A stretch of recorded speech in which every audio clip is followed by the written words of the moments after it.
porket alam mong mahal na mahal ka, aabusuhin mo na.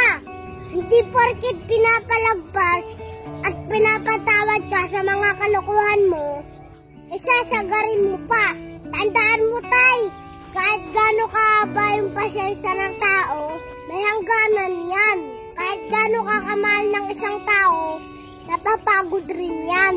Huwag kang gumawa ng bagay na ikakaubos niya. At huwag kang gumawa ng bagay na magtutulak sa kanya palayo sa'yo. Pag natauhan siya at napagtanto niya na kailangan niyang isipin ang sarili niya, doon mo malalaman kung sino sinayang mo. Mahirap maghanap ng tao na magmamahal sa atin ng sagad, tay. Mahirap maghanap ng tao na iintindi sa lahat ng sablay natin sa buhay. Hanggat andyan pa sa tay, ikaw ang mauunang matauhan.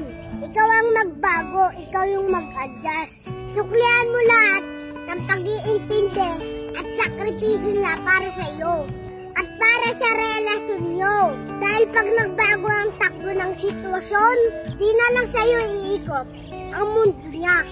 O worse, lumabas siya sa bilog mo, kakawala siya at mahirapan ka nang ibalik siya. Tao lang tayo, tay. Grabe magmahal. Pero pag napagod, kailangan rin ng pahinga. Respeto sa sarili. At sigurado ako, mahirapan ka na talagang ibalik siya, tay. Kaya hanggat may oras pa, tay, payo lang.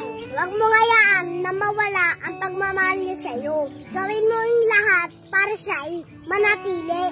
Pwedeng tama ako, tay, pwedeng hindi. Pag-isipan mo yan, tay, ayos!